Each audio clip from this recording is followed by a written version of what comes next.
بسم اللہ الرحمن الرحیم۔ ذالک یوم التغابن، وہ دن ہوگا ایک دوسرے کے مقابلے میں لوگوں کی ہار جیت کا۔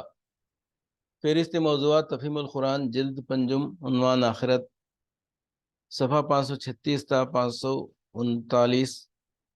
سورۃ تغابن، آیات 8-9۔ فآمنوا باللہ ورسولہ والنور الذی انزلنا واللہ بما تعملون خبیر یوم یجمعکم لیوم الجمع ذالک یوم التغابن، پس ایمان لاؤ اللہ پر اور اس کے رسول پر اور اس روشنی پر جو ہم نے نازل کی ہے، جو کچھ تم کرتے ہو اللہ اس سے باخبر ہے۔ اس کا پتہ تمہیں اس روز چل جائے گا جب اجتماع کے دن وہ تم سب کو اکٹھا کرے گا۔ وہ دن ہوگا ایک دوسرے کے مقابلے میں لوگوں کی ہار جیت کا۔ اصل میں لفظ یوم التغابن استعمال ہوا ہے، جس کے معنی میں اتنی وسعت ہے کہ اردو زبان تو کیا، کسی دوسرے زبان کے بھی ایک لفظ بلکہ ایک فقرے میں اس کا مفہوم ادا نہیں کیا جا سکتا۔ خود قرآن مجید میں بھی قیامت کے جتنے نام آئے ہیں ان میں غالباً سب سے زیادہ پرمعنی نام یہی ہے، اس لیے اس کا مفہوم سمجھنے کے لیے تھوڑی سی تشریح ناگزیر ہے۔ تغابن غبن سے ہے، جس کا تلفظ غبن بھی ہے اور غبن بھی۔ غبن زیادہ تر خرید و فروخت اور لین دین کے معاملے میں بولا جاتا ہے، اور غبن رائے کے معاملے میں، لیکن کبھی کبھی اس کے برعکس بھی استعمال ہوتا ہے۔ لغت میں اس کے متعدد معنی بیان کیے ہیں۔ غبن، غبن خبر الناخا، ان لوگوں کو پتہ نہیں چلا کہ ان کی اونٹنی کہاں گئی۔ غبن فلان فی البیع، اس نے فلاں شخص کو خرید و فروخت میں دھوکہ دے دیا، اس نے فلاں شخص کو گھاٹا دے دیا۔ غبنت من حق عندی فلان، فلاں شخص سے اپنا حق وصول کرنے میں مجھ سے بھول ہو گئی۔ غبین وہ شخص جس میں ذہانت کی کمی ہو اور جس کی رائے کمزور ہو۔ مغبون وہ شخص جو دھوکہ کھا جائے۔ الغبن، الغفلہ، النسیان، فوت الحظ۔ غبن کے معنی ہے غفلت، بھول، اپنے حصے سے محروم رہ جانا، ایک شخص کا کسی غیر محسوس طریقے سے کاروبار یا باہمی معاملے میں دوسرے کو نقصان دینا۔ امام حسن بصری نے دیکھا کہ ایک شخص دوسرے کو بیع میں دھوکہ دے رہا ہے تو فرمایا ھذا یغبن اخلق، یہ شخص تجھے بیوقوف بنا رہا ہے۔ اس سے جب لفظ تغابن بنایا جائے تو اس میں دو یا زائد آدمیوں کے درمیان غبن واقع ہونے کا مفہوم پیدا ہو جاتا ہے۔ تغابن القوم کے معنی ہے بعض لوگوں کے ساتھ غبن کا معاملہ کرنا، یا ایک شخص کا دوسرے کو نقصان پہنچانا اور دوسرے کا اس کے ہاتھوں نقصان اٹھا جانا، یا ایک کا حصہ دوسرے کو مل جانا اور اس کا اپنے حصے سے محروم رہ جانا، یا تجارت میں ایک فریق کا خسارہ اٹھانا اور دوسرے فریق کا نفع اٹھا لے جانا، یا کچھ لوگوں کا کچھ دوسرے لوگوں کے مقابلے میں غافل یا ضعیف الرائے ثابت ہونا۔ اب اس بات پر غور کیجئے کہ آیت میں قیامت کے متعلق فرمایا گیا ذالک یوم التغابن، وہ دن ہوگا تغابن کا۔ ان الفاظ سے خود بخود یہ مفہوم نکلتا ہے کہ دنیا میں تو شب و روز تغابن ہوتا ہی رہتا ہے، لیکن یہ تغابن ظاہری اور نظر فریب ہے، اصل اور حقیقی تغابن نہیں ہے۔ اصل تغابن قیامت کے روز ہوگا، وہاں جا کر پتہ چلے گا کہ اصل میں خسارہ کس نے اٹھایا اور کون نفع کما لے گیا، اصل میں کس کا حصہ کسے مل گیا اور کون اپنے حصے سے محروم رہ گیا، اصل میں دھوکہ کس نے کھایا اور کون ہوشیار نکلا، اصل میں کس نے اپنا تمام سرمایہ حیات ایک غلط کاروبار میں کھپا کر اپنا دیوالا نکال دیا، اور کس نے اپنی قوتوں اور قابلیتوں اور مساعی اور اموال اور اوقات کو نفع کے سودے پر لگا کر وہ سارے فائدے لوٹ لیے جو پہلے شخص کو بھی حاصل ہو سکتے تھے اگر وہ دنیا کی حقیقت سمجھنے میں دھوکہ نہ کھاتا۔ مفسرین نے یوم التغابن کی تفسیر کرتے ہوئے متعدد مطلب بیان کیے ہیں جو سب کے سب صحیح ہیں، اس کے معنی کے مختلف پہلوؤں پر روشنی ڈالتے ہیں۔ بعض مفسرین نے اس کا مطلب یہ بیان کیا ہے کہ اس روز اہل دوزخ جنتیوں کا وہ حصہ لوٹ لیں گے جو انہیں دوزخ میں ملتا اگر انہوں نے دنیا میں دوزخیوں کے سے کام کیے ہوتے۔ اس مضمون کی تائید بخاری کی وہ حدیث کرتی ہے جو انہوں نے کتاب الرقاق میں حضرت ابو ہریرہ رضی اللہ عنہ سے روایت کی ہے کہ حضور صلی اللہ علیہ وسلم نے فرمایا جو شخص بھی جنت میں جائے گا اسے وہ مقام دکھا دیا جائے گا جو اسے دوزخ میں ملتا اگر وہ برا عمل کرتا، تاکہ وہ اور زیادہ شکر گزار ہو، اور جو شخص بھی دوزخ میں جائے گا اسے وہ مقام دکھا دیا جائے گا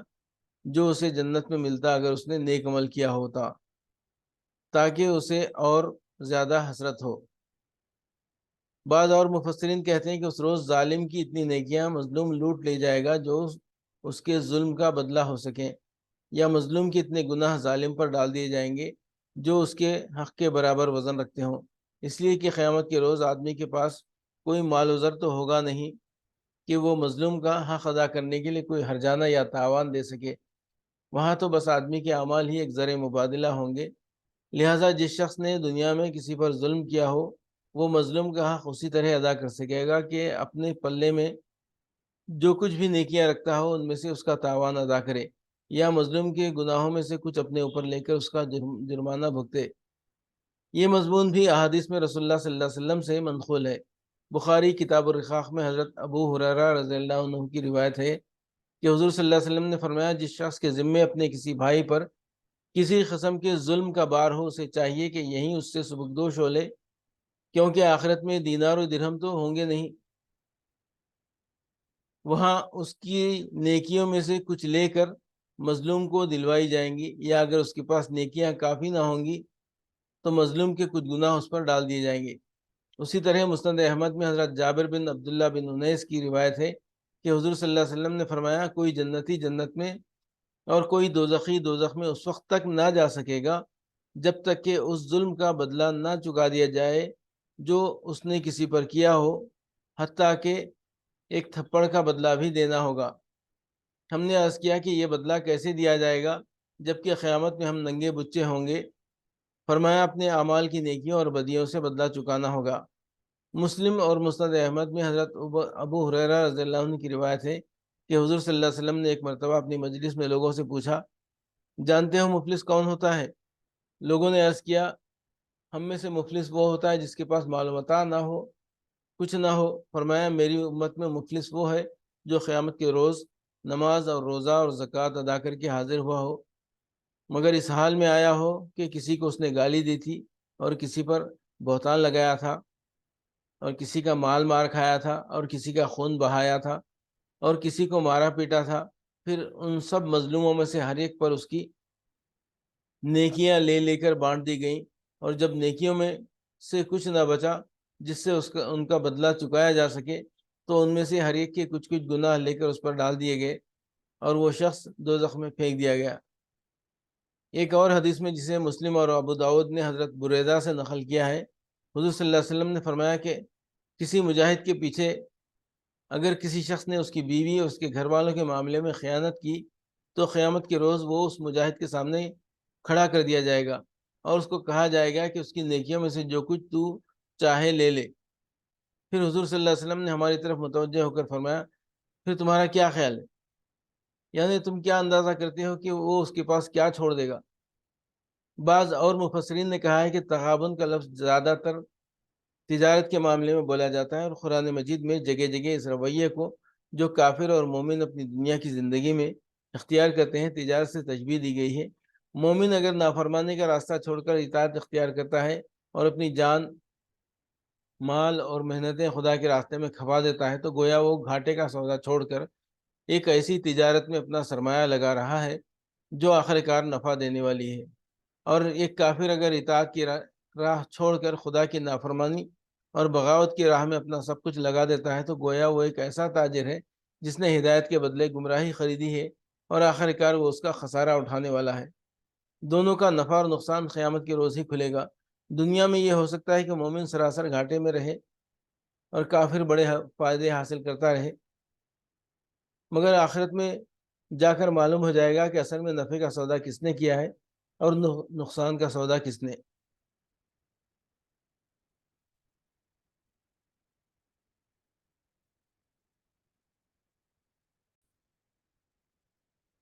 ایک اور صورت تغابن کی یہ بھی ہے کہ دنیا میں لوگ کفر و فسق اور ظلم و عصیان پر بڑے اطمینان سے آپس میں تعاون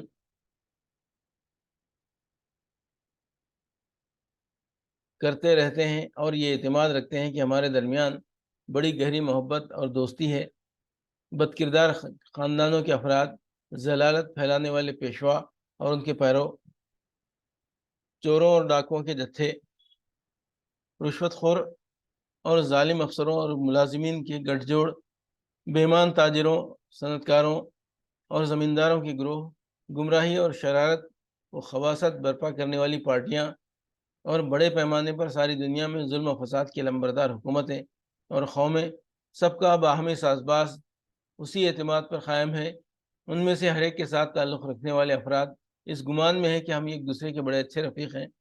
اور ہمارے درمیان بڑا کامیاب تعاون چل رہا ہے، مگر جب یہ لوگ آخرت میں پہنچیں گے تو ان پر ایکائک یہ بات کھلے گی کہ ہم سب نے بہت بڑا دھوکہ کھایا ہے۔ ہر ایک یہ محسوس کرے گا کہ جسے میں اپنا بہترین باپ، بھائی، بیوی، شوہر، اولاد، دوست، رفیق، لیڈر، پیر، مرید یا حامی و مددگار سمجھ رہا تھا، وہ دراصل میرا بدترین دشمن تھا۔ ہر رشتہ داری اور دوستی اور عقیدت و محبت عداوت میں تبدیل ہو جائے گی۔ سب ایک دوسرے کو گالیاں دیں گے، ایک دوسرے پر لعنت کریں گے اور ہر ایک یہ چاہے گا کہ وہ اپنے جرائم کی زیادہ سے زیادہ ذمہ داری دوسرے پر ڈال کر اسے سخت سے سخت سزا دلوائے۔